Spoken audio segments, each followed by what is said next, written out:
Hey guys, it's Beth. Welcome back to my channel, and today I'm introducing my 2020 crafty goals.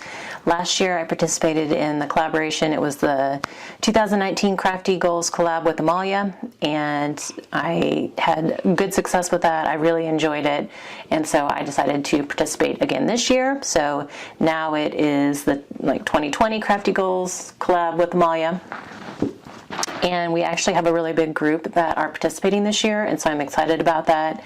There will be a link to a list of everyone participating in the description box below, so go see who's participating, check them out, see what their goals are, and then show them some crafty love and support as well. 2019 was a productive year for me, but I realized that there were some things that I could have been more intentional about, maybe more efficient and effective with, to be even more productive without having to do more, if that makes sense. And so I kind of took a lot of my goals for 2020 are the same as 2019. I just kind of refined them, tweaked them a little bit, but then I did add some more. And I realized the way I tracked mine last year really worked well for me, being able to, tick off things as I did them. That visual was very motivating for me. So I kind of have goals separated here into monthly goals that are quantifiable, that can be ticked off, and then just some other goals that I just hope to accomplish by the end of the year. So I have my crafty goals, and then I have some business goals that are crafty related, that are quantifiable, that I have included in my monthly crafty goals that I will be sharing with you all. So the first goal, again, is to use up one paper pad or collection, any size. And you'll notice a kind of a theme in my goals is 2020. I have deemed it as the year to really use things up. So I'm sticking with, using up the one paper pad or collection, and I want to continue doing my 12 by 12 pad projects throughout the year, but then I'm also participating in a collab with Deb Houck's Crafty Cottage, where it's the Smash That Small paper pad, and so it's using up anything smaller than a 12 by 12.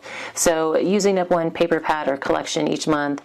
Some months it may be the 12 by 12 pad I've been working on, some months it may be the smaller, the 6 by 6 pad, or some months, if it's a good month, it may be both. It just depends on what I might be working on. So I also want to use up at least one embellishment pack or set each month. So that could be a roll of ribbon, a pack of ephemera, a roll of washi, or like a random baggie of embellishments that I have in my drawer. It just does not include stickers. That will come later. I want to, again, try and complete at least 5 personal scrapbook pages each month. I liked that last year. Kind of kept me on track of trying to get caught up with my scrapbooking.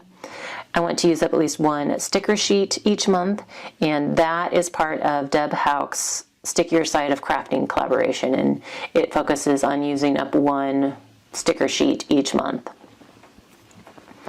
And then I want to also use up one upcycle item from my stash, again, just to try and work through that stash.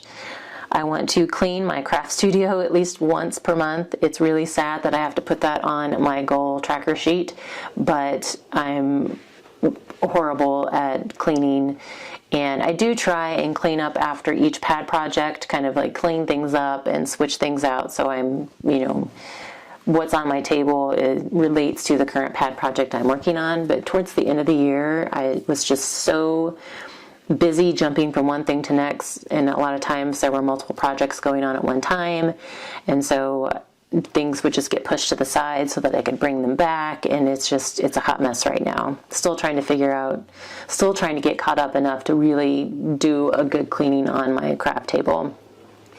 And then my girls work on the other side of the table, and that's an even bigger mess right now. So I want to try and stay on top of that a little bit better. And there's 2 rooms in my studio, and I need to figure out a better method of keeping everything more clean and organized.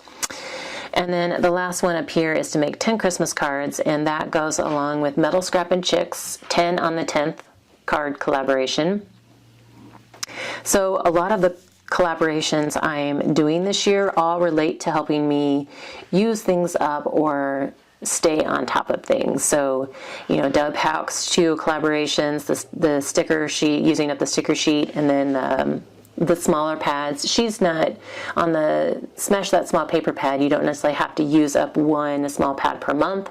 You're just focusing on one small pad at a time. You do an update each month, and then once you finish one pad, you go to the next, and you just keep working on using up those smaller pads.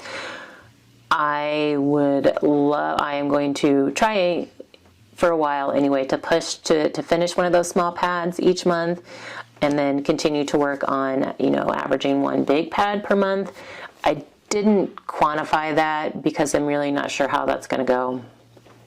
That may be something I refine later on throughout the year, but right now I'm going to try to use one of the smaller pads up each month while also working through my larger pads.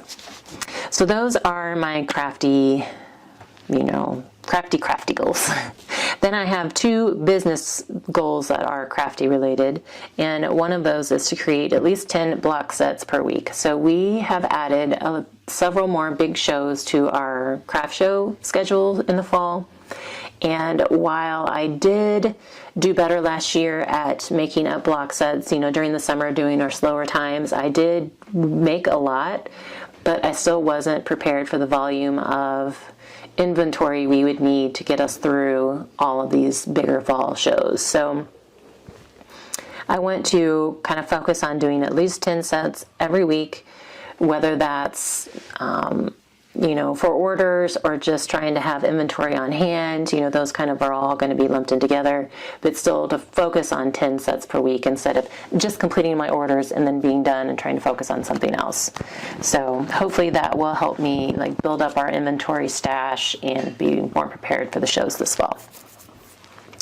And then the last quantifiable one by the month is to average at least 3 YouTube videos each month, or each week. So some weeks there may only be 2, some weeks there may be 4, based on when the collaboration, video dates fall.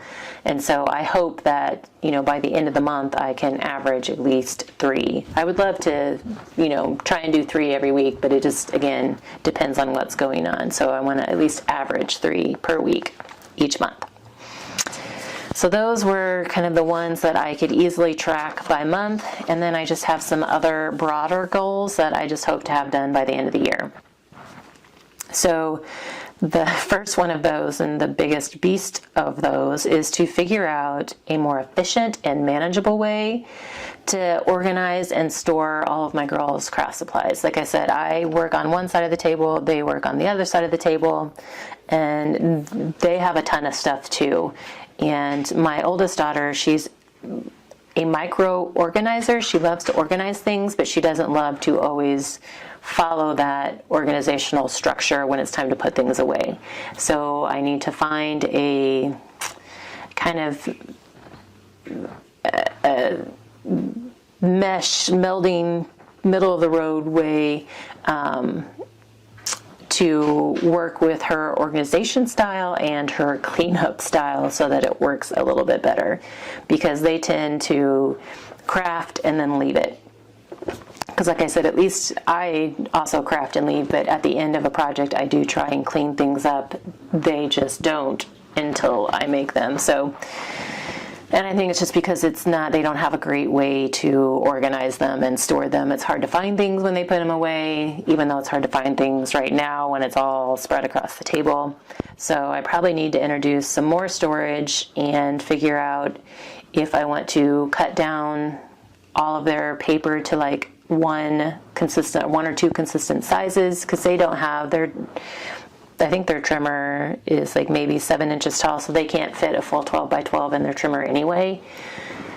So if anybody has any tips on that, I would love to know. How do you organize craft supplies for someone other than yourself so that it can be maintained? And then my next kind of overall broad-reaching goal is to finish scrapbooking all of my 2012 pictures that I just didn't get to last year, and finish all of my 2013 pictures, getting them scrapbooked and in my album, so that I'm only 7 years behind on my personal scrapbooking.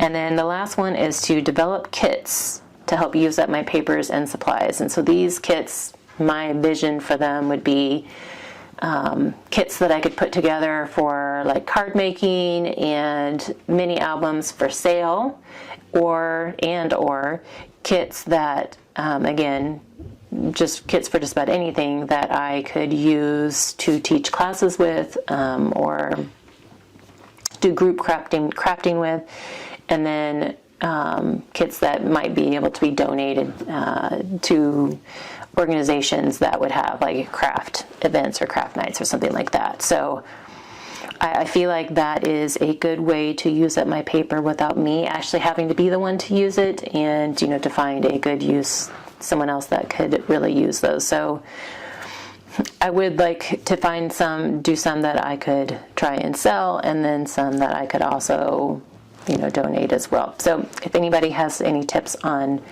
the best way to put kits together, love to hear those tips as well. Okay, so those are my goals for 2020. It is a lot of goals. Some of them are probably overly ambitious, but last year that worked for me. It gave me something to reach for. And it was also motivating because even though I didn't get like my 2012 pictures scrapbooked, like I hustled to at least finish my original goal of doing at least one paper pad each month. So I hustled for that. That was a lot of good motivation for me.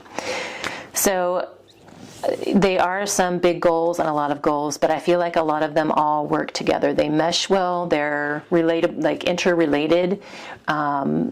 Using up the embellishments and the stickers kind of work with the using up the pad, and as making the Christmas cards can also use up the pad. Making the block sets and the using up my upcycle item for my stash and my scrapbook pages, like those all relate, to using up one of my paper pads, or getting Christmas cards made. And then the YouTube videos, those are going to be sharing all these other things that I'm doing and using and making. So I feel like that, they're all interrelated, and so hopefully that will help me accomplish them. So how am I tracking them? I loved this little chart I made last year. I had found in my stash it's double-sided pattern paper, and I think is it pink paisley?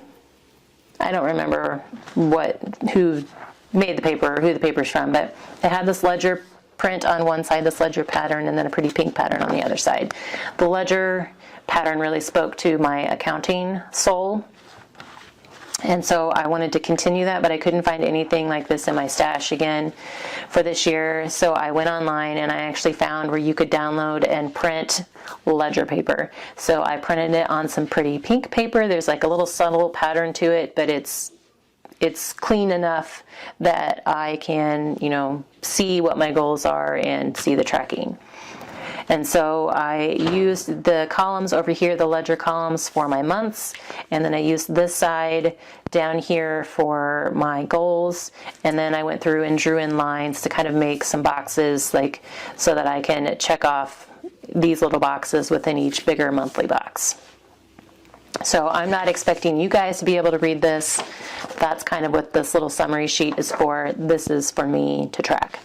And so then I decorated it up just a little bit. I just wrote hashtag goals up here. And then at the end of the year, Amalia sent a little thank you gift for participating in our collaboration. And it's this cute stamp set by Hampton Arts. And I don't necessarily see a name for it. So if you know what that is, Amalia, you can include that in the comments below. But I thank you so much for this, because this is such a cute motivational stamp set. But I used a couple of the phrase stamps from here and added it to my sheet, like just a girl with goals, good things come to those who hustle, and then down here I did hashtag goal digger, and then I also wrote hashtag use it up 2020, just to keep that forefront in my mind that this is the year I'm really using things up. So I have also used my Happy Planner punch so that I can stick this in my planner, take it with me. It moves from month to month. I can check things off as I use them, and it goes with me wherever I go. And so I have to fold it over though to make sure it, will fit in my planner.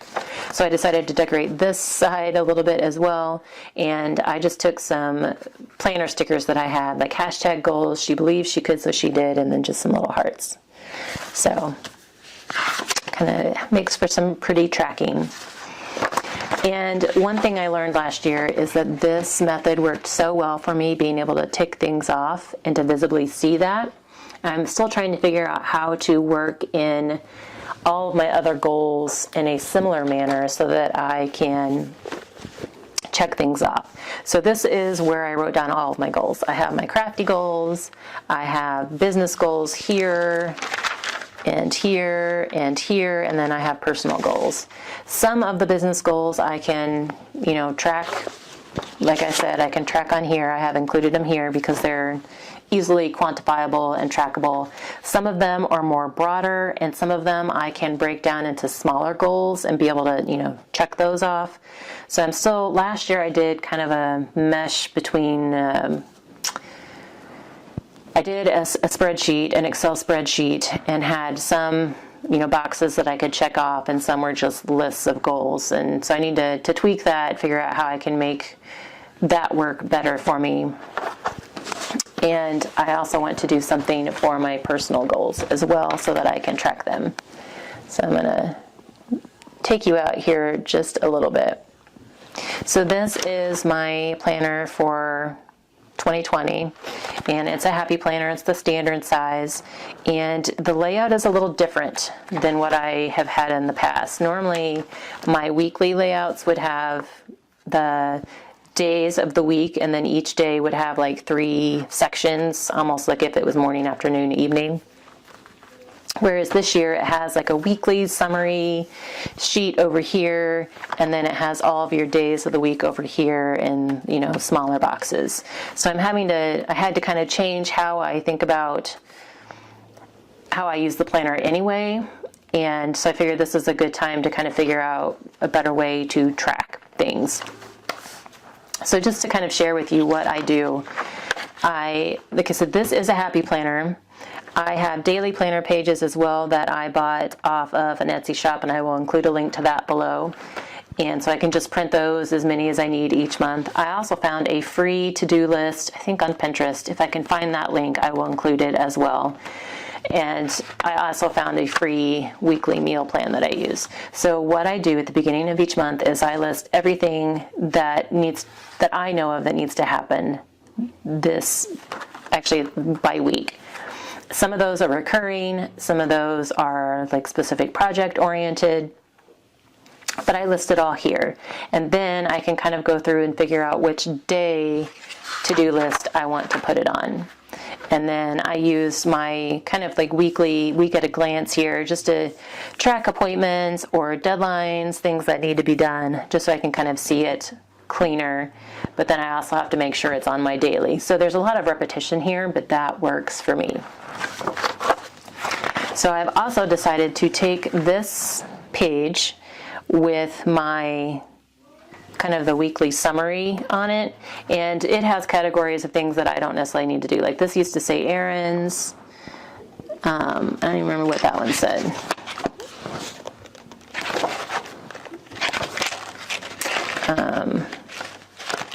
Video to buy. And so I want to do better tracking of like what I clean each week, just so I can remember when I cleaned it. And then one of my goals is to organize or purge one area in my home, like one area each week. And also I want to spread out spring cleaning, so I want to be able to track that. At some point I want to tweak these so that this will be like social media and YouTube, kind of like what my plans are for those for the week. And then down here in the focus, I'm just kind of reiterating some of the bigger goals I have. And here, like I had put my check boxes for the 10 block sets. And so I kind of want to be able to use this area to be able to tick things off as well. And then I also, on the month at a glance, I kind of wrote down some of my bigger monthly goals, and then down here I want to track how many areas I purged that month. So I'm trying to use my planner a little more efficiently and effectively so that it works better for me and for my mind, like how my mind works. So I just thought I'd share that process with you, and how I used what I learned from tracking my crafty goals in 2019 to help me better track all of the other goals in my life in 2020. So let me know if you guys are setting monthly goals. I know there's a lot of you that have joined the Crafty Goals collaboration, which I think is awesome, but I also know that there's a lot of you who you don't have YouTube, or you're not necessarily overly active on social media, so you are tracking your goals, you're just not sharing them. You just don't have a good way to share them, but you have set goals and are tracking them for yourself. So let me know if you've set any goals for 2020. Let me know if you learned anything from tracking in 2019. And also let me know if you have any great tips on organizing my girls' craft space or building kits. So those are kind of the things that I'm struggling with right now. But I thank you guys so much for your time today. Please, again, be sure to check out all the other goal setters in the participant list below. Thanks for your time, and I hope you have a crafty month.